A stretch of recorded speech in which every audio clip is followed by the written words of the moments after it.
नमस्कार साथियों, मैं अनिल कुमार राजपूत पार्थ जीएस एकेडमी के इस ऑनलाइन प्लेटफॉर्म पर आपका स्वागत करता हूं। आज हम संविधान की एक महत्वपूर्ण श्रृंखला प्रारंभ कर रहे हैं। ठीक, तो संविधान जो शब्द है वो दो शब्दों से मिलकर बना है। एक होता है सम और दूसरा होता है विधान। ठीक है ना। जिसमें जो सम का अर्थ होता है वो होता है समान, और जो विधान होता है इसका मतलब होता है विधि, और विधि को ही हम क्या कहते हैं? कानून कहते हैं। अर्थात संविधान की जो परिभाषा है वो क्या है? संविधान क्या होता है? संविधान एक ऐसा प्रपत्र होता है जो सभी के लिए समान कानून प्रदान करता है। ठीक है ना। अर्थात सभी के लिए समान कानून ही क्या कहलाता है? संविधान कहलाता है। ठीक है ना। अथवा हम ऐसे कह सकते हैं जो संविधान होता है वो कानूनों का, प्रथाओं का और मानकों का स्रोत होता है। जो संविधान है वो किस किस का स्रोत है? कानूनों का। कानून आप समझते हैं, प्रथा जो पहले से परंपराएं चली आ रही होती हैं। ठीक है ना। और मानकों का स्रोत होता है। ठीक है ना। संविधान के लिए अंग्रेजी के शब्द है एक कॉन्स्टिट्यूशन, इसका प्रयोग किया जाता है। जो कॉन्स्टिट्यूशन शब्द है इसकी जो उत्पत्ति हुई है वो कहाँ से हुई है? इसकी जो उत्पत्ति है वो ग्रीक भाषा अथवा लैटिन भाषा का एक शब्द है जिसका नाम है कंस्टिट्यूट। इस शब्द से इसकी उत्पत्ति हुई है और इसका जो अर्थ होता है वो क्या होता है? व्यवस्था करना। क्या करना होता है भैया? व्यवस्था करना अथवा प्रबंध करना इसका अर्थ होता है। ठीक है ना। जो संविधान है वो किसी भी देश की, जिस देश में संविधान होता है वो उस देश का संविधान सर्वोपरि होता है। तो संविधान किसी भी देश की सर्वोत्तम आधारभूत विधि होती है। क्या होती है? सर्वोत्तम आधारभूत विधि होती है। ठीक है भाइयों। अब हम बात करते हैं संविधान के जनक के बारे में कि संविधान के जनक कौन है। तो संविधान के जो जनक हैं, संविधान के जनक हैं अरस्तु। कौन है? अरस्तु हैं। अरस्तु को हम क्या कहते हैं अंग्रेजी में? एरिस्टोटल कहते हैं। क्या कहते हैं? एरिस्टोटल कहते हैं। ये वही अरस्तु हैं जो जीव विज्ञान के जनक हैं। ठीक है ना। तो अरस्तु ने क्या किया? अरस्तु ने 160 देशों का, 160 कंट्री का अध्ययन किया, और अध्ययन करने के बाद इन्होंने एक पुस्तक लिखी जिस पुस्तक का नाम है टू कॉन्स्टिट्यूशन। कॉन्स्टिट्यूशन। ठीक है ना। अर्थात जो संविधान के जनक हैं, किसके जनक हैं? संविधान के जनक हैं वो कौन है? अरस्तु हैं। संविधान के जनक कौन है भैया? अरस्तु हैं। लेकिन हम बात कौन है? अरस्तु हैं। एक था व्यक्ति सिकंदर, इस बात को भी ध्यान रखना। सिकंदर के गुरु थे अरस्तु। अरस्तु के गुरु कौन है? प्लेटो। और प्लेटो गुरु कौन है? सुकरात है। प्लेटो गुरु कौन है? सुकरात है। ठीक है ना। अब हम बात करें भारतीय संविधान के जनक, किसकी बात करें? भारतीय संविधान, जो कि अपना संविधान है, अपने संविधान के जनक कौन है? तो अपने जो संविधान है उसके जनक हैं हमारे संविधान के निर्माता डॉक्टर भीमराव अंबेडकर। डॉक्टर भीमराव अंबेडकर कौन है? भारतीय संविधान के जनक हैं। अगर डायरेक्ट पूछे कि बताइए भैया संविधान के जनक कौन है, तो संविधान के जनक हैं तुम्हारे अरस्तु। लेकिन जो भारतीय संविधान है, भारतीय संविधान के जनक कौन है? डॉक्टर भीमराव अंबेडकर जी हैं। ठीक है ना। अब हम बात करें, अच्छा आप स्क्रीनशॉट लेना चाहें तो ले सकते हैं। चलिए आगे हम बात करते हैं एक पुस्तक की। उस पुस्तक का जो नाम है वो है अर्थशास्त्र। क्या नाम है? अर्थशास्त्र। तो पेपर में ऐसे पूछा जाता है कि बताइए राजनीति पर लिखी गई, राजनीति पर लिखी गई प्रथम पुस्तक कौन सी है? राजनीति पर लिखी गई प्रथम पुस्तक कौन सी है? तो उस पुस्तक का नाम है अर्थशास्त्र। क्या है भैया? अर्थशास्त्र। ठीक है ना। इस अर्थशास्त्र का संबंध किससे है? इस अर्थशास्त्र का जो संबंध है वो किससे है भैया? राजनीति से है। ये भी कई बार परीक्षाओं में पूछा जा चुका है। अर्थशास्त्र के लेखक कौन है? इसके लेखक कौन है? तो लेखक है इसके चाणक्य। कौन है भैया? चाणक्य। चाणक्य का मूल नाम क्या है? चाणक्य का मूल नाम क्या है? तो चाणक्य का मूल नाम है विष्णुगुप्त। क्या है? विष्णुगुप्त। चाणक्य के बहुत सारे नाम हैं। जैसे हम बात करें, ये जो चाणक्य हैं बहुत ही मनमोजी टाइप के व्यक्ति थे, इनको हम मनु कहते हैं। ठीक है ना। इनकी जो नीति थी वो बहुत ही कुटिल नीति थी, कूटनीति थी, इसीलिए हम इसको क्या कहते हैं? कौटिल्य कहते हैं। क्या कहते हैं? कौटिल्य कहते हैं। एक बात और, 326 ईस्वी की बात है, आपके लिए पता होगा। 326 बीसी में सिकंदर जो कि मकदूनिया का निवासी था, उसने भारत पर आक्रमण किया और सबसे पहले किस पर आक्रमण किया? तक्षशिला पर आक्रमण किया। तो तक्षशिला का जो राजा था वो क्या था? अम्बी था। उसने क्या कर दिया? आत्मसमर्पण कर दिया। उस समय तक्षशिला विश्वविद्यालय का जो कुलपति था वो कौन था? चाणक्य थे। कौन थे भैया? चाणक्य थे। तो प्रश्न ये है कि चाणक्य को तक्षशिला विश्वविद्यालय में कौन सी उपाधि मिली थी? तो तक्षशिला विश्वविद्यालय में चाणक्य के लिए द मूला की उपाधि मिली थी। द मूला की उपाधि मिली थी, ठीक है ना। और चाणक्य इनका नाम क्यों पड़ा? क्योंकि इनके जो पिता थे उनका नाम था चड़क। पिता का नाम क्या था? चड़क। और माता का नाम था चड़की, ठीक है ना। ये कौन है? इनके पिता हैं और माता का नाम क्या है? चड़की है, ठीक है ना। इन दोनों का मर्ज करके हमने क्या बना दिया? चाणक्य बना दिया, ठीक है ना। चाणक्य जो है, चाणक्य को क्या कहते हैं? भारत का मैकियावेली कहते हैं। भारत का मैकियावेली कहते हैं, ठीक है ना। मैकियावेली कहाँ का व्यक्ति था? तो मैकियावेली जो था वो इटली का व्यक्ति था। कहाँ का? इटली का व्यक्ति था। और इसकी एक पुस्तक भी है। क्या है? इनकी एक पुस्तक है जिस पुस्तक का नाम है द प्रिंस। कौन सी पुस्तक है इनकी? द प्रिंस पुस्तक है, ठीक है ना। और एक प्रश्न और बनता है परीक्षाओं में, बताइए पुनर्जागरण काल की शुरुआत किस देश से हुई है? तो पुनर्जागरण काल की शुरुआत कहाँ से हुई है? इटली से हुई है। कहाँ से हुई है? इटली से। पुनर्जागरण काल का प्रमुख व्यक्ति रहे हैं कौन? मैकियावेली, ठीक है ना। इसके बाद जो प्रश्न बनता है वो ये बनता है कि जो चाणक्य की अर्थशास्त्र है, चाणक्य की अर्थशास्त्र है, अर्थशास्त्र की जो पुस्तक है उसकी तुलना किस पुस्तक से की जाती है? तो अर्थशास्त्र पुस्तक की तुलना किससे की जाती है? द प्रिंस पुस्तक से की जाती है। अरे भाई, जब हम चाणक्य को क्या कह रहे हैं? भारत का मैकियावेली कह रहे हैं, अर्थात अर्थात चाणक्य की तुलना किससे कर रहे हैं? मैकियावेली से कर रहे हैं।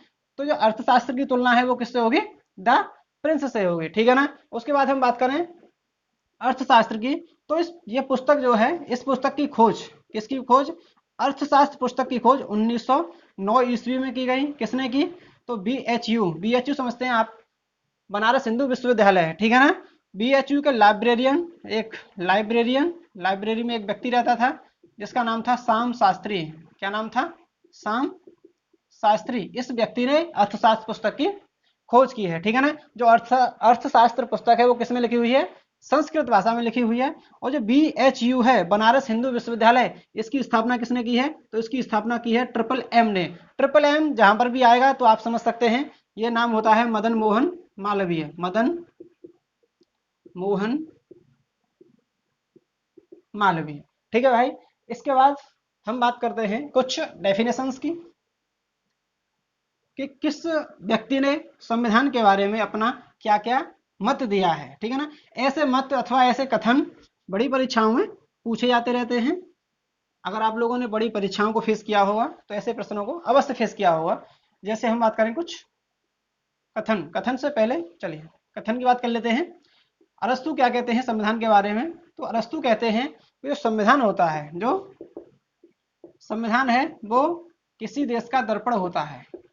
किसी देश का दर्पण होता है, ठीक है ना। ये कथन किसका है? तो ये कथन है अरस्तु का। उसके बाद हम बात करते हैं चाणक्य की। चाणक्य क्या कहते हैं? चाणक्य ये कहते हैं जो संविधान होता है वो विधि का मूल स्रोत होता है। विधि का मतलब कानून का मूल स्रोत होता है। मेगस्थनीस मेगस्थनीस किसके दरबार में आया था? आप कमेंट बॉक्स में लिखना ना भूलें, और इसकी पुस्तक का नाम अवश्य लिखें। तो मेगस्थनीस जो है उसने कहा है कि जो संविधान है, संविधान विधि का मूल वितरण स्पष्ट करता है।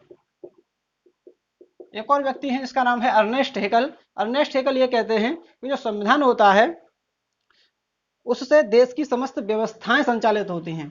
अर्नेस्ट हेकल क्या कहते हैं? अर्नेस्ट हेकल कहते हैं कि संविधान से देश की समस्त व्यवस्थाएं, मतलब किसी देश में संविधान होता है तो जो उसकी जो सब व्यवस्थाएं होती हैं वो किससे संचालित होती हैं?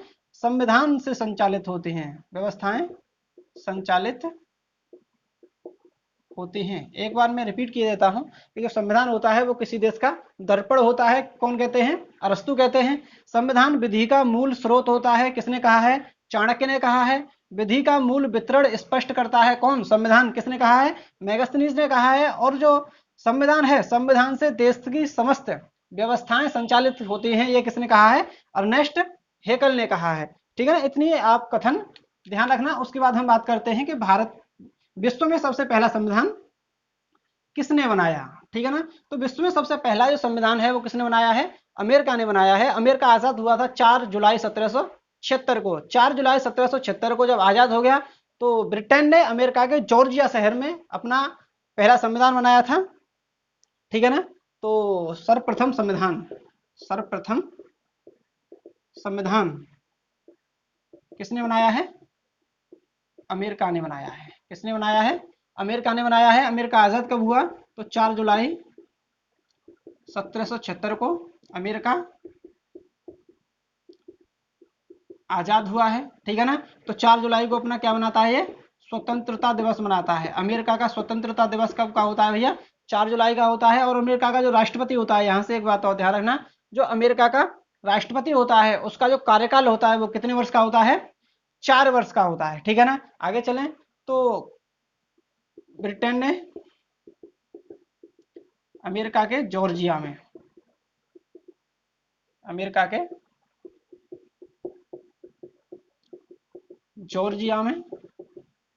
पहला पहला संविधान बनाया, जो कैसा था?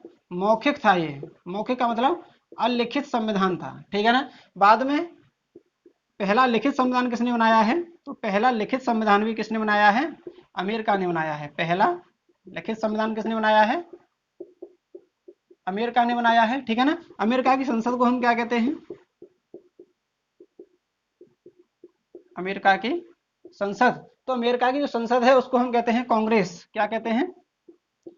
कांग्रेस कहते हैं। कांग्रेस के भी 2 सदन होते हैं, जैसे हमारी संसद के 2 सदन हैं। एक सदन है इसका सीनेट।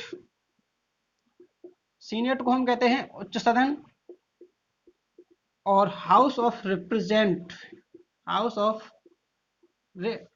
रिप्रेजेंटेटिव, इसको हम कहते हैं निम्न सदन। ठीक है ना, इतनी बात हमने किससे की? अमेरिका से की।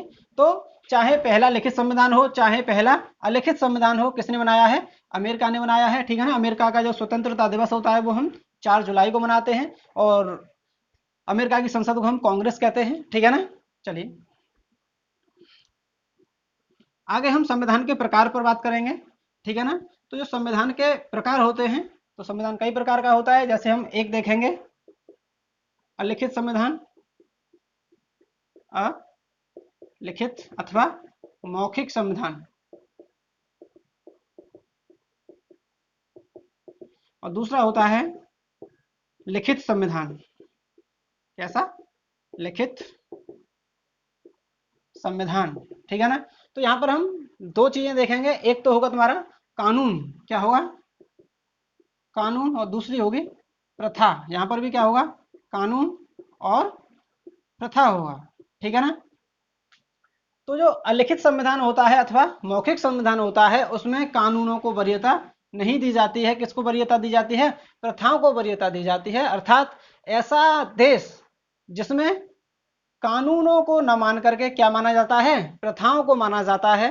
ठीक है ना, प्रथाओं को लागू किया जाता है, उसका उस देश का संविधान कैसा होता है? मौखिक संविधान होता है। और हम बात करें कि ये जो संविधान होता है ये लिखा हुआ नहीं होता है। कैसा होता है? मौखिक होता है। वही हम लिखित संविधान की बात करें तो लिखित संविधानों में कानूनों को वरीयता दी जाती है, जबकि प्रथाओं का कोई भी उपयोग नहीं किया जाता है। और इस प्रकार का जो संविधान होता है वो एक औपचारिक संवैधानिक सभा द्वारा लिखा हुआ होता है। जैसे कि हमारी संविधान सभा बनी थी, जिसके पहले अध्यक्ष थे अथवा अस्थायी अध्यक्ष कौन थे? डॉक्टर सच्चिदानंद सिन्हा। और दूसरे जो अध्यक्ष बने थे स्थायी, उनका नाम क्या था? डॉक्टर राजेंद्र प्रसाद। तो हम बात कर लेते हैं अलिखित संविधान। अलिखित संविधान किस किस देश का है? तो ब्रिटेन का, स्कॉटलैंड का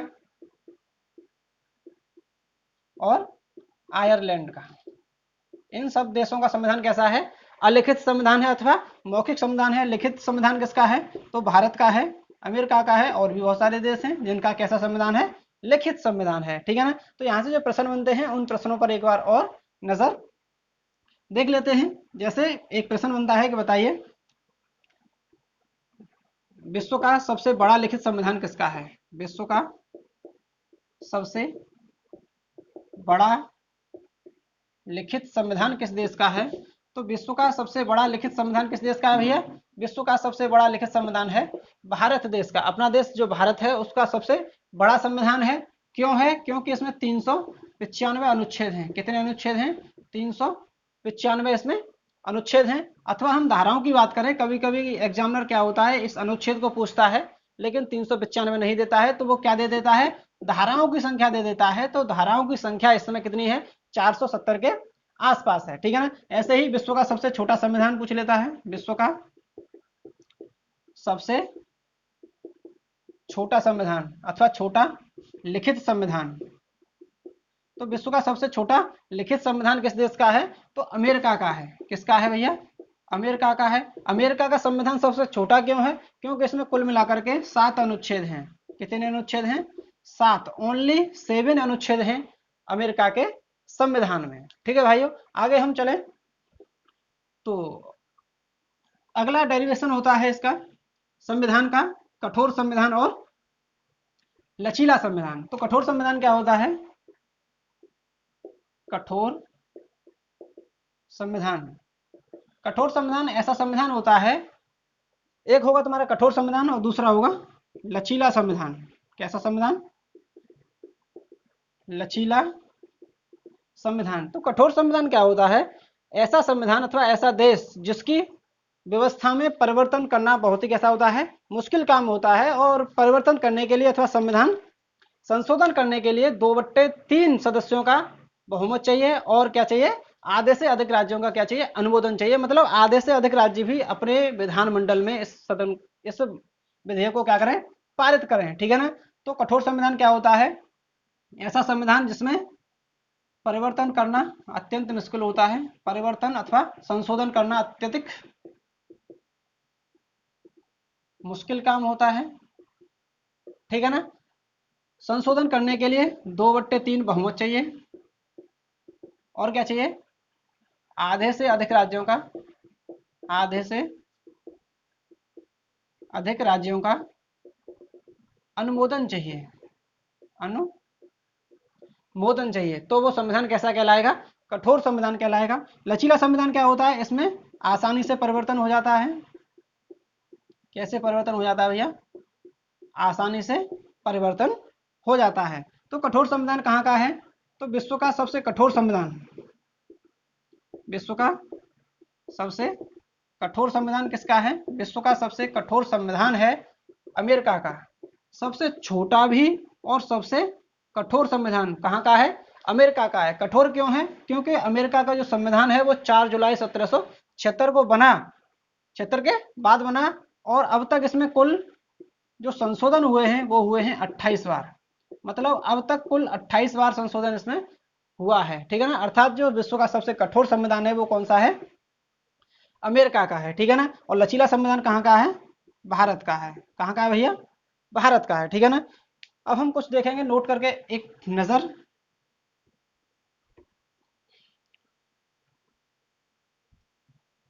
जो परीक्षाओं की दृष्टि से बहुत ही महत्वपूर्ण है। जो भारत का संविधान है, भारत का संविधान कैसा है? कठोर भी है और लचीला भी है। भारत का जो संविधान है वो कैसा है? कठोर भी है और लचीला भी है। कठोर क्यों है भैया? क्योंकि जो भारत में संविधान संशोधन होता है, भारत में जो संविधान में संशोधन होता है वो कितने प्रकार से होता है? 368 अनुच्छेद है। अनुच्छेद कौन सा है? 368। इसके तहत 3 प्रकार से संशोधन किया जाता है। कितने प्रकार से? 3 प्रकार से संविधान संशोधन किया जाता है। नंबर 1, विशेष बहुमत के द्वारा। विशेष बहुमत क्या होता है? 2/3। और दूसरा होता है साधारण बहुमत के द्वारा। साधारण बहुमत के द्वारा ये कौन सा होता है भैया? 51-49 का अनुपात होता है। अथवा आधे से एक अधिक का होता है। ठीक है ना। और तीसरा होता है राष्ट्रपति के द्वारा। किसके द्वारा? राष्ट्रपति के द्वारा। तो भारत का संविधान कठोर भी है और लचीला भी है। कैसे? तो भारत का संविधान कठोर इसलिए है क्योंकि भारत में संविधान संशोधन करने के लिए 2/3 बहुमत की आवश्यकता होती है अथवा विशेष बहुमत की आवश्यकता होती है, और आधे से अधिक राज्यों का अनुमोदन भी आवश्यक होता है। जैसे आपने सुना होगा एक जीएसटी, जब भारत में जीएसटी लागू हुआ था तो जीएसटी किससे लागू हुआ था? विशेष बहुमत से लागू हुआ था और कठोर संविधान संशोधन किया गया था। ठीक है ना? और आपने ऐसे प्रश्न भी देखे होंगे कि संविधान को अपनाने वाला पहला राज्य कौन सा है, अंतिम राज्य कौन सा है। तो जीएसटी को केंद्र सरकार ने तो लागू किया था, साथ ही साथ राज्यों ने भी अपने विधानमंडल में क्या किया था? पारित किया था। ठीक है ना? और इसलिए तो कैसा है भारत का संविधान? कठोर है। लचीला क्यों है? लचीला इसलिए है क्योंकि भारत में जो संविधान संशोधन है वो साधारण बहुमत से भी हो जाता है, आधे से एक अधिक सदस्यों के अनुमोदन के द्वारा भी हो जाता है। लेकिन आपके लिए पता होना चाहिए कि अनुच्छेद 4 के तहत इस प्रकार से किया गया संविधान संशोधन नहीं माना जाता है। ठीक है ना? चलिए, कहीं कहीं ऐसा भी दे देता है, इस कठोर और लचीले की जगह पर क्या दे देता है? नन्य एवं